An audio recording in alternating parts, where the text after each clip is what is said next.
the College Football Smothered and Covered Weekend Feast. And for those who are not familiar, this features the best of the best from the week that was on college football smothered and covered. And of course, this episode, like a lot of our episodes, brought to you by BetOnline, your number one source for the NBA and NHL playoffs this season. Get every stat, matchup, and even live odds during the games. And when the games are over, go head to their online casino where you can get a game of blackjack, you can get a game of poker, or you can unwind with one of their 150 slot options. Head to the website today and you'll get a 50% bonus on your first deposit, but as long as you use that promo code BLEAV, BLEAV. That's right, 50% addition to your first deposit. Go to BetOnline. The game starts here. We are going to power rank coaches, which means it is yelling season. Yeah, it's list season too, but it is yelling season. So here are my top 5 coaches in the world of college football. And so we're going to rank them top to bottom.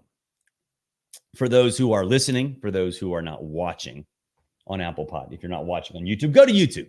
Got lots of great content there, including some exclusive game videos from my career as a college football analyst / Big J journalist. But here we are, Kirby Smart, Dabo Swinney at number 2, Ryan Day at number 3, Steve Sarkisian at number 4, and Kalen DeBoer at number 5. Okay, Kirby Smart. Don't need a ton of explanation here, but we're going to do it anyway because this is a show about college football. So Kirby Smart, I think in 2017, when they won the Rose Bowl, they went to the national championship game. I think that was interesting to me because it was a little too much too soon. We've seen coaches pop up in year 2 or even pop up in year 1, have a ton of success, and the bar gets raised to a point where it's a little unfair. And I think that's what happened with Kirby Smart because the next couple of years, they were good, or great, whatever, that's fine. But in year 2, you saw Will Muschamp succeed. In year 2, you saw Gene Chizik succeed. In year 1, you saw Gus Malzahn succeed. Urban Meyer at Florida. So when you have that kind of success, the biggest thing to me is how quickly you've learned to sustain that success. And Kirby learned relatively quickly. Not as quickly as Urban Meyer, obviously.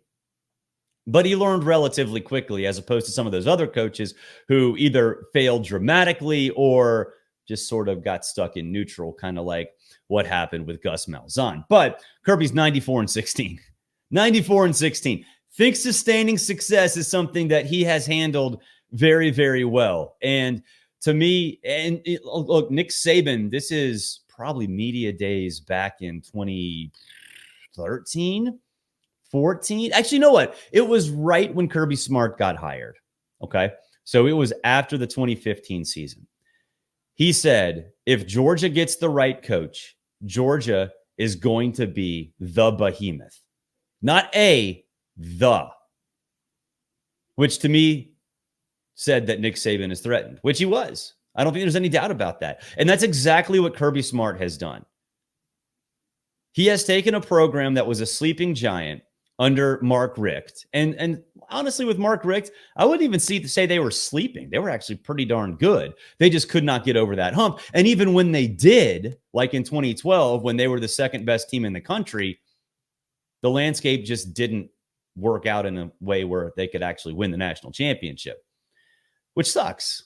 But that was the ceiling. Now, Georgia is the dynasty. Well, no, the budding dynasty. And the reason I say budding is when you talk about dynasties, and I said I got ripped to shreds by Alabama fans saying this back in the day, is if you have a dynasty, that means you rule something like a royal family.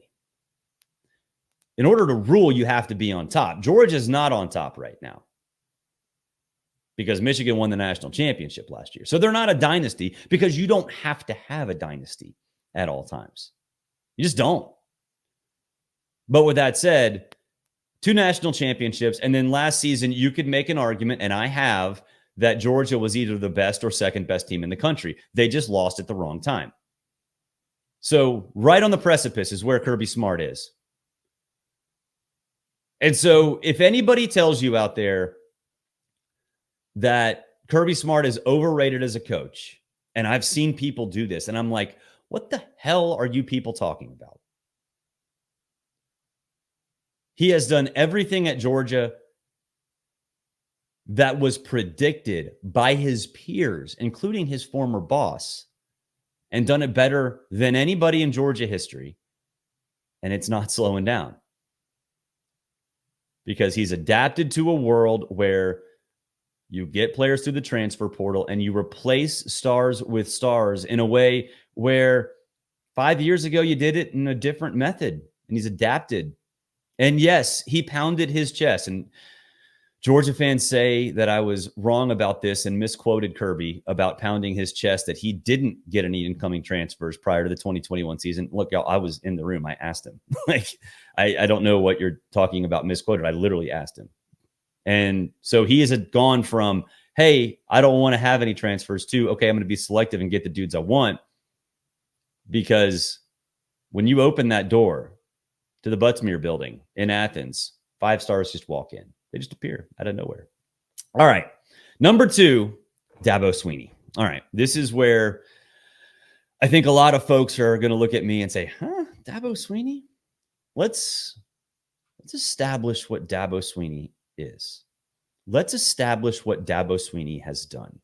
He has taken a Clemson program that was a joke, literally a joke. Remember Clemsoning back in the day? For you Utes out there, you probably don't. But it was when Clemson's season went completely sideways because they would lose to teams that they shouldn't lose to, sometimes in dramatic ways, sometimes in sad ways. That doesn't exist anymore. And Dabo tried his best and did his best to argue against that nickname for a long time prior to Clemson winning national championships. But that's the operative word. Championships, plural. When you're talking about sustained success, that's sustaining success at an elite level. No, the streak of double-digit win seasons did not extend to 13 last season. That number is important. 13. The floor is a single-digit 9-win season. If that does not tell you that Dabo is an elite coach, I don't know what does. Now, is this a referendum year for Dabo Swinney? Absolutely. Because this is going to be one that tells you, is that success, is that national championship success founded on Deshaun Watson and Trevor Lawrence, 2 generational quarterbacks, or is it on Dabo Swinney? We don't know, but we're going to find out. But until we do, until we know exactly what Dabo Swinney is as a head coach, it's impossible to ignore the fact that he built Clemson into a 900-pound gorilla. And so we're going to find that out this year. But right now, he's the second best coach in the country. He's still there. He never went anywhere. And I'm fascinated to see what happens if Clemson is able to win the ACC. Because Dabo's naysayers, and there are a lot of them, and they're in our industry. And I think they say things that they say about Dabo for reasons that extend beyond the college football world. And I think you can sort of guess what those reasons are. Most notably is faith. A lot of people in our industry don't like that. It's the truth. And so they want to see Dabo fail. And so if he doesn't this year, the narrative will shift, and I promise you this will happen, to, well, the ACC was down. ACC sucks. That's the ACC. Whatever. Don't be fooled by that. Because if He wins double digits again. He's making the playoff. And if you make the playoff, you're a damn good head coach. I don't care what anybody says. Number 3, Ryan Day. Going to get a lot of heat for this one too. Because Ryan Day has not won the big one. A lot like Georgia last year, Ryan Day's Ohio State team was the second best team in the country 2 years ago. They lost to Georgia in the Peach Bowl National Semifinal, but they were the second best team in the country. It just didn't work out. The landscape of college football did not work out in their favor. And so what happened in what I think was the de facto national championship game, they lost on a field goal at literally the stroke of midnight to a team that ran over, around, and through TCU in the national championship game. So when you look at Ryan Day, 56-8 in a Power 5 conference. And it's not just a Power 5 conference. It's the second best conference in the country. And so, yes, there is an argument against Ryan Day because he has not won the big one. But the fact that he consistently gets to the big one, or at least one of them, is a compliment to what he's done. And he replaces stars with stars. And I think more importantly, in this day and age, he utilizes the transfer portal to supplement stars who decide to come back to his program. Now, money has a lot to do with that, or at least something to do with that.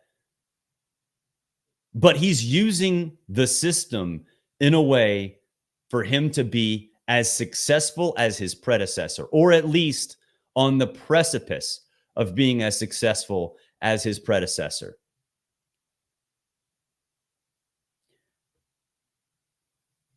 Who else are you going to put above Ryan Day in this day and age?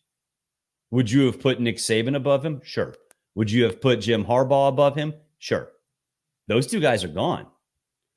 So when you're talking about ranking people, ranking things, ranking teams, I always come back to something.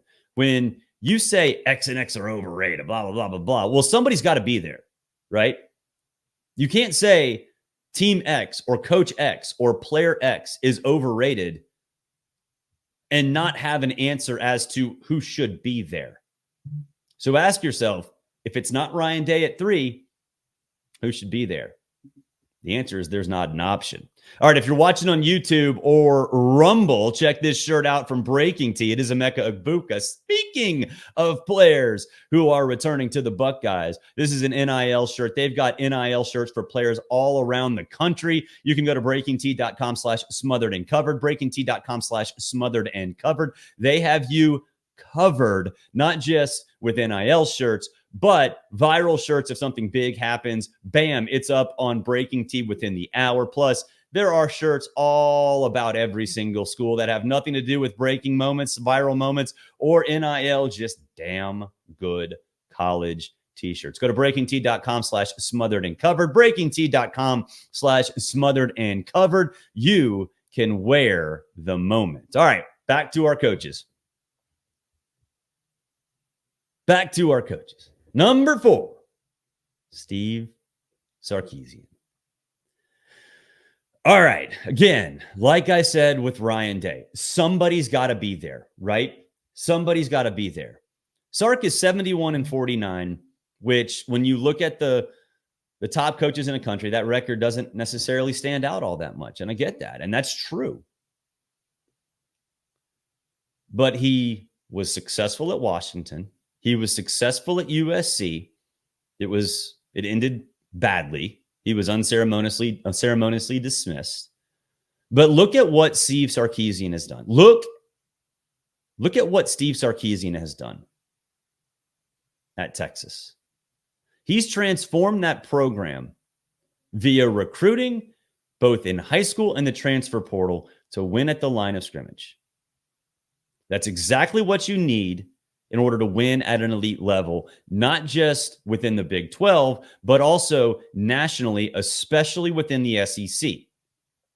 And that's where he's going to be now. And we've seen Steve Sarkisian beat Alabama playing Alabama football. And that plays well around the rest of the country. So spare me this idea that Texas is not ready for the SEC. Spare me the idea that Texas is not ready for the SEC. They're built like an SEC team. They've beaten one of the behemoths playing SEC football, and they've made a college football playoff, a 4-team college football playoff, and damn near won the national semifinal with a late charge. So no, Sark's record doesn't necessarily make him look like he's one of the top coaches in the country. But what do? Sometimes for head coaches, it takes a little while to figure out who you are, what kind of coach you are, what kind of person you are. In Steve Sarkisian's case, that's true on multiple levels. But he's figured it out now. And he's figured it out at a time that is crucial for Texas to finally be, air quote, back. I think Texas is back. And I know a lot of people have fallen into that trap before. I've fallen into that trap before. But Sark is the guy who has made it happen. Sark is the guy who has developed this team to win at the line of scrimmage on both sides of the ball, which is exactly what you need to have happen if you're going to win in the SEC. And I truly believe that he is the guy who can do it. And again, kind of like what I said with Ryan Day. You can say he's overrated. That's fine. You can't end the thought there. You have to follow up that sentence with somebody who deserves to be in the number 4 spot. Who are you going to put? You're going to put Kalen DeBoer? You've seen he's my number 5. Make an argument. You're going to put Kyle Whittingham in there? It's a good option. Make an argument. I don't think that argument is accurate, but I'm willing to hear it. And you can make a good one. There's no doubt. But I think that Sark deserves it because he's evolved into an elite head coach through some very trying circumstances. All right, last one, Kalen DeBoer. And look, there are 2 different ways to look at this. The first is that Kalen DeBoer is 104-12. He's won quickly every single place he's gone. He's led Washington to a national championship game. Okay. The other part of that conversation is, what does he do at Alabama? Because what Kalen DeBoer did in his previous 3 stops is a completely different conversation than what is he going to do at Alabama? Because obviously the latter is an unknown. But there's no way you can look at his success and say anything other than he is elite. He has turned programs around, multiple. He has turned programs around at every single possible level and done it quickly. Now, his challenge at Alabama is unlike anything we've ever seen. And I know you can say, okay, yeah, replacing Bear Bryant is the same exact thing. No, it's not. It's a completely different world for Kalen DeBoer. That's 2 generations ago. You didn't have the transfer portal. You don't have the NIL aspect. You don't have assistant coaches moving around every single minute of every single day. You don't have to re-recruit your own players 24/7, 365. So no, replacing Bear Bryant is not the same as replacing Kalen DeBoer. There's no blueprint for this. But what we do know about Kalen DeBoer is that he has been successful and done it quickly at every single stop. Now, the one question, and he has not answered this, at the FBS level, can he sustain that success? He hasn't had the chance to because he's jumped from good job at Fresno State to great job at Washington to an elite job at Alabama, and he's done it quickly. So his success has prevented him from actually proving the last step of becoming an elite coach. I mean, okay. It's bad. I mean, that's not a bad thing. That's actually a really good thing. It's just something we don't know. But that doesn't change the fact that he's an elite coach. So Kalen DeBoer at number 5, I think makes a ton of sense. Okay, let's run down really quickly. Kirby Smart, Dabo Sweeney, Ryan Day, Steve Sarkisian, Kalen DeBoer. If you don't agree with me or you have a better list in your mind, let us know in the comments. You hear us essentially every Sunday during the college football season, so we figured we'd catch up here in late May. Tom Luginbill joining us here on the show. Mr. Luginbill, I miss you. What's going on? I miss you too, man. I'm like, all right, when we get back on Sundays, when we get to start talking some ball, when are we going to start getting together and having a new Michigan segment? Like we got to come up with a new Michigan. Like Harbaugh totally screwed the Sharon Moore segment. No, we can't do that to him yet because he hasn't showed us anything to create a segment. But It's Harbaugh true. Totally screwed us because he turned the whole thing around, and then we didn't have a segment anymore. It was very rude of him to do that. I mean, it was great radio. For those who don't know, before Harbaugh became a good college head coach, we just ripped him for 15 minutes, at least once per show. And it was great radio, right? Yeah. It was great content. Michigan fans would get all pissed off at us and call in, and then we'd yell at them because they were idiots. And then they proved us wrong because Harbaugh actually won a national championship. I know. He turned it around. Good for him. So that eliminated our Michigan segment. So now we're going to have to come up with a new segment. I guarantee you somebody will emerge this fall, Barrett. Billy Napier? You think? But see, Billy Napier, like they don't love him. They didn't really love him going in. We got to find somebody like Ryan Day, because Ohio State fans. They push all their chips to the table. They do all the table. That's right. Remember, like back in the day, this is 2-3 years ago. Tom, you and I would like lose content for the summer. Like it'd be like mid-July or early July, and there'd be nothing going on. So we'd basically say that Ohio State sucks. And Ohio State fans would call for 3 hours. It was great. Yeah, remember when we did our most obnoxious fan bases and then everyone we listed all called in and proved it? That's exactly right. just like tossing out that reel, right? Tossing out that lure, and you're like, just reel them all in. Reeling them all in. Oh, man. I need you back on the show. I love Jeff, but we'll be back soon. We'll be back soon. Hopefully sooner rather than later. Yeah. Different conversation. Hey, Quaid went to college today. Yeah. About your 15 son's minutes off ago. Eastern Kentucky. He's in the summer session. He just got his workout schedule and his study hall schedule. And like, he's about to enter into an entirely different world. We're so excited for him, but like, and you have younger children, and when everybody always tells you, oh, it goes fast, man, it goes fast. And you blow it off, right? You're like, whatever. And then in the blink of an eyebrow, he's driving out of the driveway. It was crazy this morning. Yeah. Mama has to drive back by herself. I have a UFL game. Oh, man. So I can't help move in. So she's got to make like that 6-hour drive back home by herself, man. Oh, boy. That's going to be emotional. It is going to be emotional, man. But we're happy for him. Be able to handle that. I don't know if she's going to be able to handle that. She'll stop at a Buc-ee's on the way. It'll make her feel better. That's true. Well, that's all. Buc-ee's makes everybody feel better. And I was going to say it makes everybody. It's Buc-ee's, if you're listening, sponsorship opportunities. Come on, bring them on. That's right. Always on for a Buc-ee's sponsorship, especially if they give me free stuff.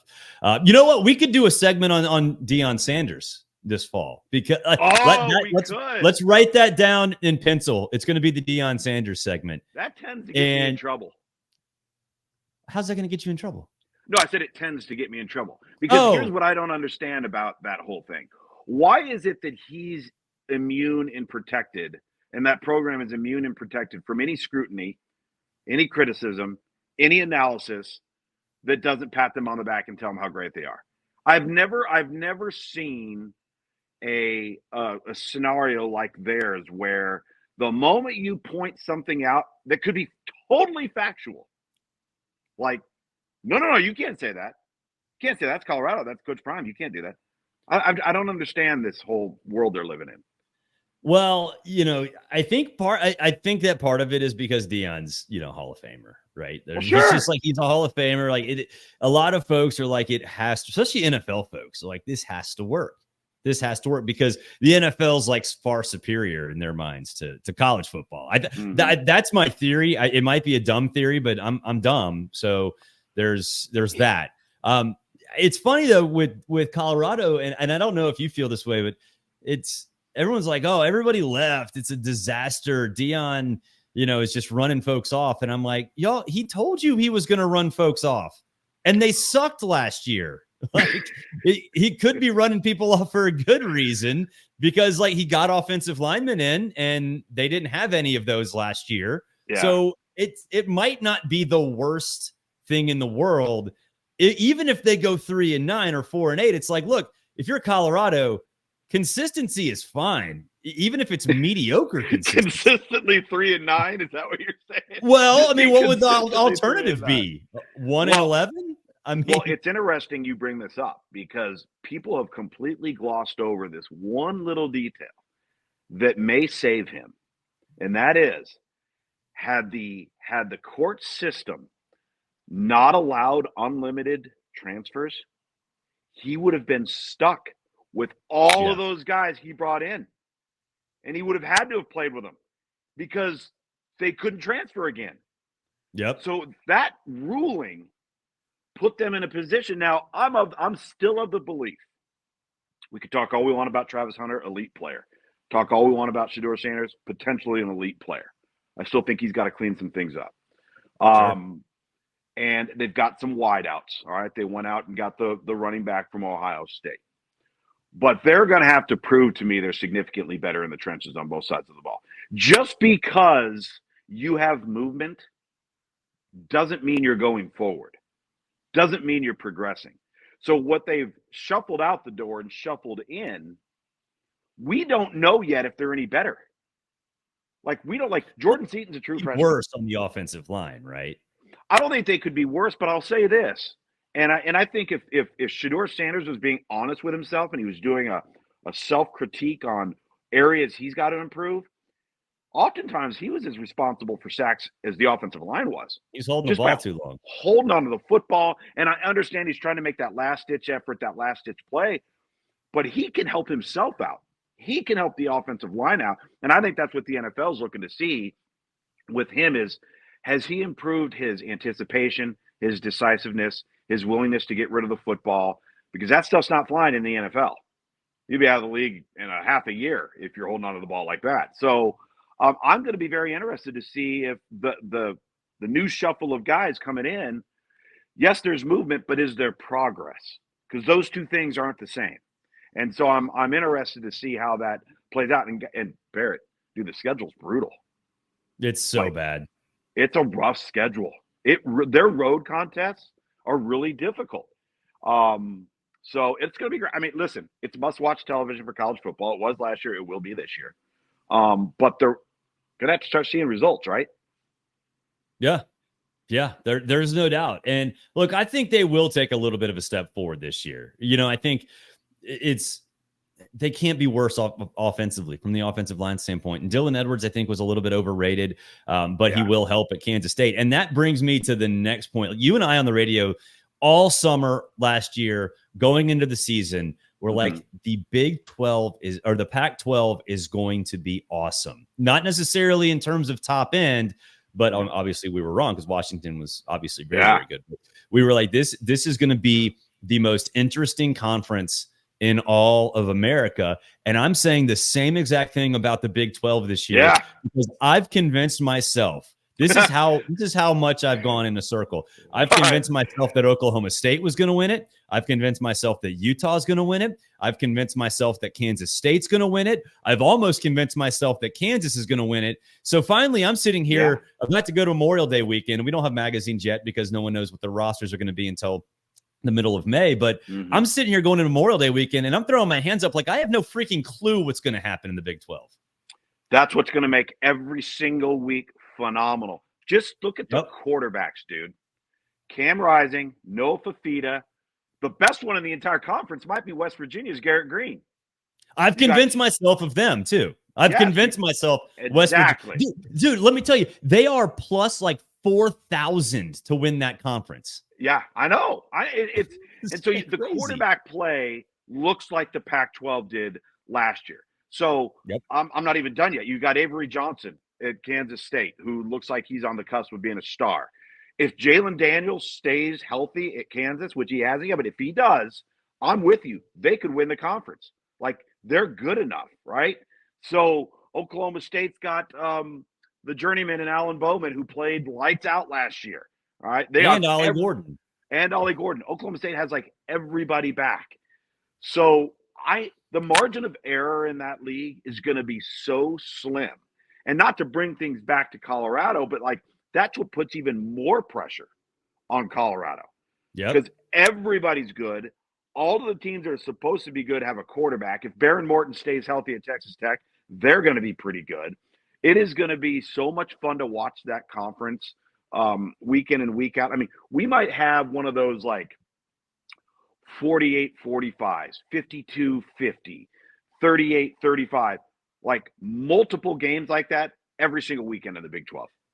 And, I compared it to 2 years ago. TCU obviously went to the national championship game, but you remember that month of October where TCU was in like a last second game every single week. They had to rush out the field goal team with no time on the clock to beat Baylor. I mean, it was just wild. The entire conference was, and I'm like, I don't know if a team's going to come out like TCU did 2 years ago, but it is going to be exactly like that. I mean, it is going to be awesome.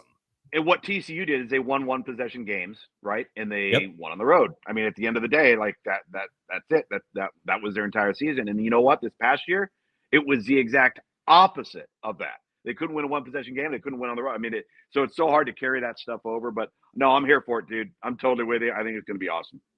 It is going to be fantastic. Now, what is going to be also fantastic is I would say, rude awakening that USC is going to get in the Big Ten. And I'm not the biggest odds guy. Well, I am now because it's content, but whatever. The top four in the Big Ten, like it's Ohio State, Oregon, Penn State. I'm not buying Penn State, and Michigan. And then the drop down to USC is like monumental, right? Yeah. And it's like you know what? Lincoln Riley segment. That's what we're doing. Lincoln Riley segment. That's it. It's natural. It's natural. It will all be based on defense. The whole thing will be based on defense. Defense. The whole thing. thing. You just nailed it. That's it. Put that in ink. Right.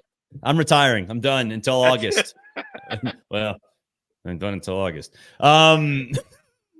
Different story. All right. We'll be back. I'm sidetracked. But okay. Does Lincoln Riley coach defense? Like, does he know how to do that yet? Because I don't think he does. Well, and it's not just that question, is does he care about it? Is he invested in it? That's right? The biggest thing. Yes. Is it important that they are a good football team on that side of the ball? Secondly, and actually it should be primarily, do they have better players? Like, have their players got any better? I mean, that's the biggest thing. No, exactly. Not that we've seen yet. And then, of course, like, is Miller Moss going to play like he did in the Holiday Bowl every week? Like, see, I think that's the Joe Milton factor. Like, to me, the Miller Moss thing is like the Joe Milton factor this year. He's this year's version of Joe Milton. That's a good call, man. And now they're going to go into cold weather climates, cold weather elements. They're going to be on a 3-hour time. See, the 3-hour time change is easy going west. Yep. It's a different animal going east. And they're always going east. Always. Yep. Right? So, when teams come to play them, it's not going to be that big of a deal or an adjustment for that team. So I don't know, man. That's the segment for College Sports Sunday on SiriusXM channel 84 every Sunday this fall. You're right. I think that's it. And by the way, have you seen their schedule? It's not good. Notre Dame, LSU, UCLA, the rest of the Big Ten. Stop it. Oh, It's not. It's not good. That LSU No. game, incidentally, on Sunday night. See, I talked about this on the show, and Mm-hmm. this is my plan since I'm my own boss because I run the company. The noon game in Atlanta, and you Yeah. won't know your schedule. The noon game in No. Atlanta is Clemson, Georgia. Yeah. Fly to Vegas that night. Do the show with you at 3 in the morning. I'm sorry, at 6 in the morning. 6 in the morning. 6 in the morning. Go play craps all day. Yes. I have a few cocktails because, again, I can do that. I'm not going to fire myself. Come home rich. And come home rich, and then go to USC LSU that night in the giant nice, Roomba at Allegiant Stadium. That's awesome. I Very think well that's done. The plan. That and is then the you know plan. what? Red eye home that night. See, isn't it nice being the boss? It's the boss awesome. of you. You being the boss of you is very nice. It is, and there's not many. Well, I'm not the total boss. I mean, Nancy kind of runs things. Oh, well, that's right. She's management, and you're labor. Well, yes, exactly. And if you ask Samantha and Tripp, that's they run things too, and act like it. Act like it a lot of times. All right, Kalen DeBoer. Last thing. What? There's no path for this, right? I think anybody who tells you what Alabama is going to do this year is lying. Like they are flat out lying. There's nothing to sort of base this on because no one's ever replaced the best coach of all time, other than Bear. Well, and even with Bear Bryant, it was different. Is 9-3 okay? I mean, to me, I think 9-3 would be okay, or at least acceptable in year one. Yes, I think it is, but I think they'll actually be better than that. I say that because Kalen DeBoer has proven that everywhere he's been. Yeah. Everywhere. Like, there could not have probably been a better option to take this job than that guy at this time. Yeah. And again, it's the old adage, you don't want to follow the guy. You want to follow the guy that follows the guy, right? But somebody had to do it. So why would you not go out and get a guy in Kalen DeBoer that has developed and built programs and won almost instantly every single place he's been, and you hire him at a place that's expecting you to win instantly? Like, it couldn't have been a better match. And, what I'm going to be very interested to watch, because I think this is going to be a big component to this, is the best attribute that Jalen Milroe has, aside from his legs, is throwing the deep ball. What does Kalen DeBoer love to do? The exact same thing. The problem is, I think one of his biggest deficiencies is the short and intermediate game. He is not Michael Penix. And so where's the drop-off in the passing game? Where's it going to come? It's going to come somewhere. When I say drop-off from what we saw at Washington the last 2-3 years to Alabama. Where is that? And they don't have a Roma Dunze. They don't have a Roma Dunze. No, but there might have one by the middle of the season named Ryan Williams. Could be, yes. That cat reminds me so much of what Amari Cooper was like when he was a true freshman at Alabama. Similar traits, similar maturity. So they may have one. They'll be better at running back than Washington was. The offensive line, I think, is going to be fine. They will have been matured. And they're going to have better players on defense than they ever had at Washington. So, I don't know, man. I think, is 9-3 acceptable? Yes. Should they probably be 10-2, depending on the development of Jalen Milroe? Probably. And again, so much of this is like Auburn's putting all of their eggs in the Peyton Thorne basket, which is odd to me. Which is really odd to me. So we don't know how much better are they going to be. I think LSU is going to be much better, but they still got a ways to go on defense. Ole Miss has done exactly what Ohio State's done, and they're trying to put themselves in the mix through the transfer portal. But they still have got to prove that they've got to beat the likes of an Alabama, a Georgia. Like, they can beat everybody else, but in order to get to Atlanta, you have to beat those other teams, right? Yep. That's what they haven't done yet. So that puts Alabama, I think, in a great position to still be the hunted. It'll be interesting, Tom. We're going to be kindred spirits for the entire summer, even though we're not going to be doing College Sports Sunday together. We will be spending time at different lakes, and I'm sure texting each other pictures and texting each other pictures of ice cold domestic beers on boats. That's because right. and birds. That's what we end up. That's what we do. That's do. pretty much all we do. Bye, Tom. Bye, Barrett. See you later. All right. Let's get into some power rankings, right?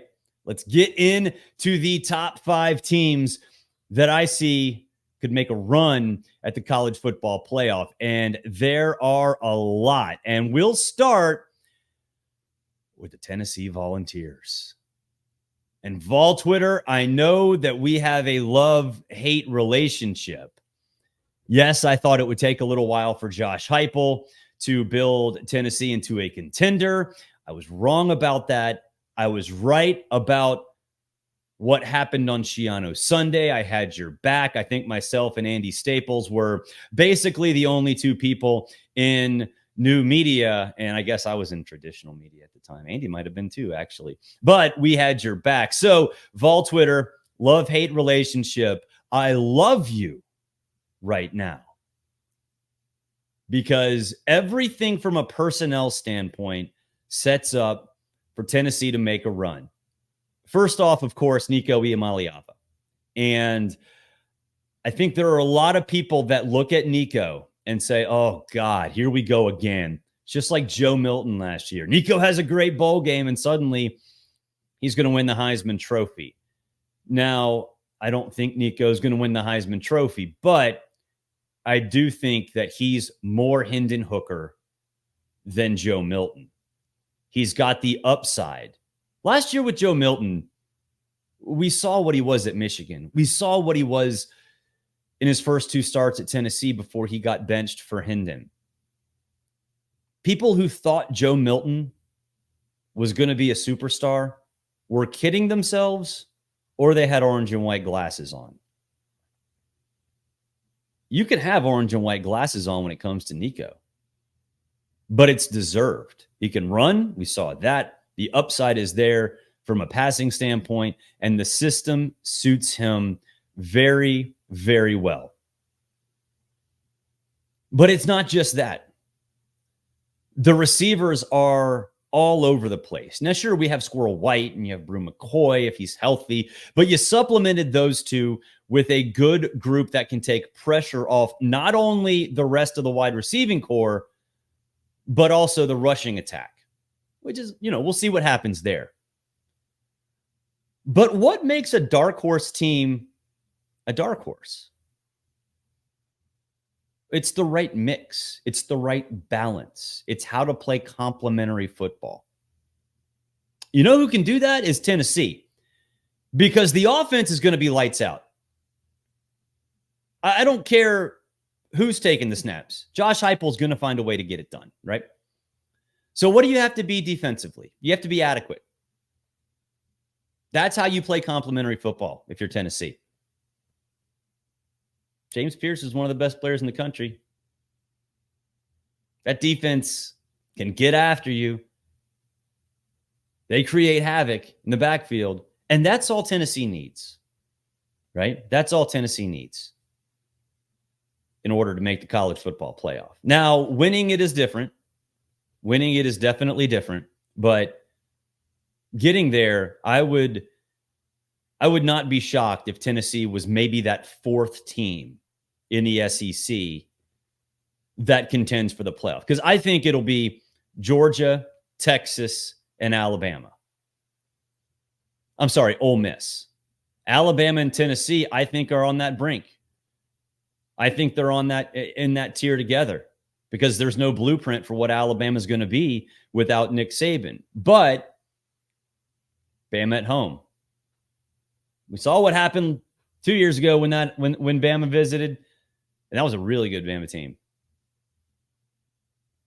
Now, you look at Tennessee's schedule, yeah, they got Georgia, and they got to go to Oklahoma. But would you rather have Oklahoma or Texas if you're any of these teams that are traditional SEC teams? You'd rather have Oklahoma. It's true. So a 10-2 Tennessee team gets in. A 9-3 Tennessee team with the right 9 and maybe more importantly the right 3 gets in. Now, winning it is a much different story. All right. Kansas State. Like, the Big 12 is going to be phenomenal this year. You're looking for the best conference in terms of interest. on a week in, week out basis, exciting games, it's the Big 12. Last year, it was the Pac-12. This year, it's the Big 12. So we're going to go Kansas State.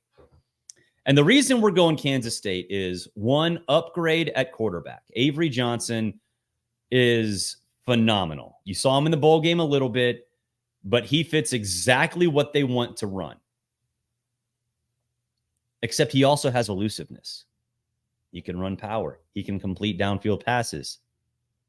He can take off between the tackles, but he's elusive. Now, when you compare or combine that with what they also can do from a running back perspective, DJ Giddens, they get Dylan Edwards from Colorado. You put those two together in that backfield with Avery Johnson, that Kansas State team is going to be hard to beat, because you go back and look at what Dylan Edwards was last year for Colorado. He was a big part of that 3-game winning streak to open the season. But what was he? A receiver out of the backfield. So that offense has a ton of options all over the place. That offense can be absolutely lethal, especially in a Big 12 where the schedule for Kansas State is not that bad. Let's look at their big opponents. Arizona, Oklahoma State, and Kansas. All at home.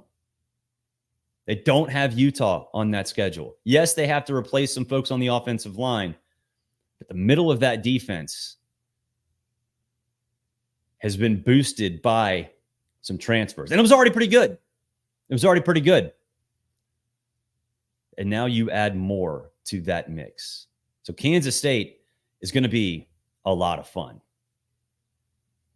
All right, some questions that have come in on the comments. And if you have comments, we're live. It is 11:34 a.m. Eastern time. If you have some comments, drop them in. I will address them, sort of drop them in as the show progresses. And Greedy Grandpa, what's the biggest upset hot take? I'm going with Alabama over Georgia. I don't think that would be that big of an upset. Georgia's going to be favored, there's no doubt. But I can't see Alabama over Georgia being that much of an upset. Now,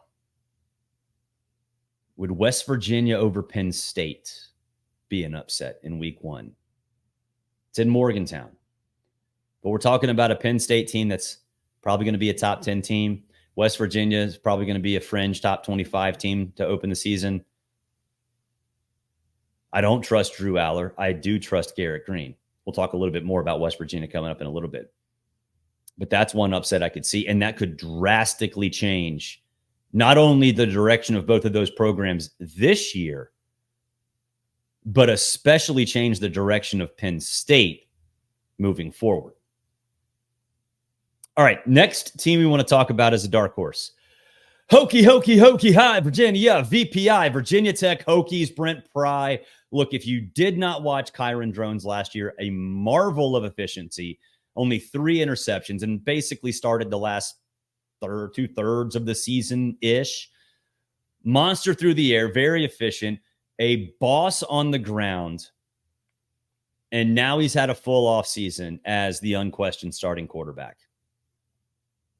And so you're going to see Virginia Tech in these preseason top 25s. They're going to be 20 to 25-ish, maybe, in terms of where they land. But the mix, the recipe is there for them to pop off, because you have an ultra-dynamic quarterback. You've got a defensive line that through the transfer portal has been supplemented in a big, big way. And in the ACC, that is, I think, a bigger deal than maybe it is in the SEC or the Big Ten. But you look at the returning production, and you see these numbers. I think it was Bill Conley did it for ESPN. Now, I'm not the biggest S&P Plus guy, but Bill does a great job with returning production. Something like 94.8% of returning production. Now, I think that can go both ways in terms of how you look at it, because That and also returning starters, which Phil Steele like puts a big impact or puts a big emphasis on. Like, okay, you have X amount of returning production and you have X amount of returning starters, but did they suck or are they good? Well, at Virginia Tech's case, they're good, most of them. So in an ACC that is down, Virginia Tech seems like not only is it on the rise, but it doesn't have to figure itself out. And that's a big, big deal. You look at the schedule. No Florida State, no Louisville, no NC State, Clemson at home. We know Lane Stadium's a tough place to play. So Virginia Tech, to me, look, are they capable of winning the college football playoff? No, absolutely not. There's no way. But could they get there? Could they win the ACC? Could they make the ACC championship game with one loss? Yeah. If you're a two-loss team, you're in. I don't care what conference you're in, at least Power 4 conference. So Virginia Tech, keep an eye on the Hokies. Speaking of Hokies, go to breakingt.com/smothered and covered. breakingt.com/smothered and covered. You can get a shirt like this. If you're watching on YouTube, you can see it. Lane got loud. This is from 2021, Blacksburg, Virginia. It's a great picture of Lane Stadium. This is one of those viral moment shirts. Comes out right after a game. Breaking T does a great job of that. breakingt.com/smothered and covered. You can also get some great shirts just celebrating your team, celebrating your college, celebrating legends of the past. So go to breakingt.com/smothered and covered. They have you covered. That's where the moment starts. Breaking T. All right. Moving forward. Miami fans, I hear you. Now, I don't necessarily believe that Miami will be what a lot of people think, but I've been wrong. I'm wrong a lot. All right? I'm wrong a lot. I'm an idiot. And if I'm wrong about Miami, specifically Cam Ward, look out for the Canes. Because Cam Ward's a stat monster, right? He's a stat monster, a very good stat monster. And when you look at this offense, there's a lot to be excited about. Now, the running back depth took a little bit of a hit, but Martinez comes in, and we'll see what happens with the injuries and Fletcher and things like that. And you've got a pretty experienced wide receiving core. The upside, I don't know. We'll see. Could be really good.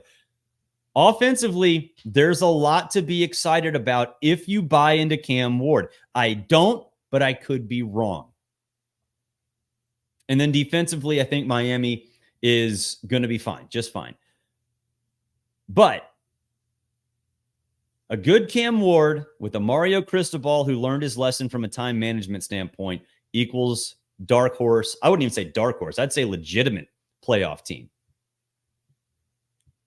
So Hurricanes fans, I know you're going to hit me up and say, oh, you're a hypocrite. Look, yeah.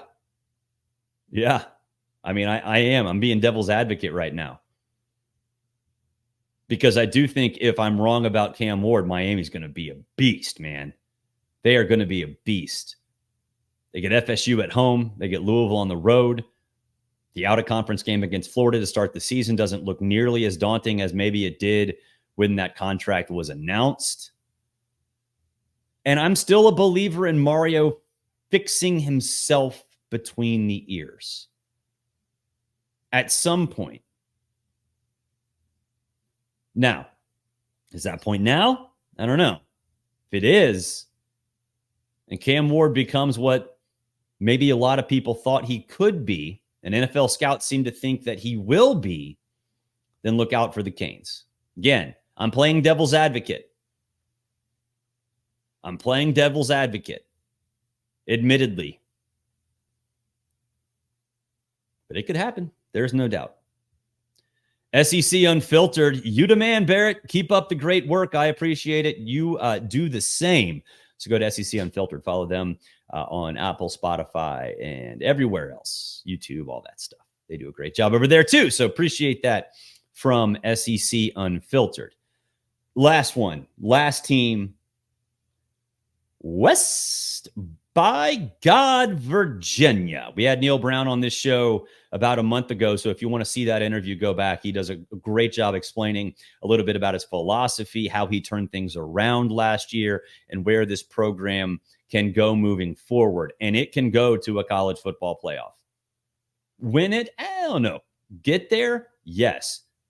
Big 12. We already talked about it with Kansas State. The Big 12 is going to be just an absolute mess in every possible way, in every single great way. Cannot wait to see the Big 12.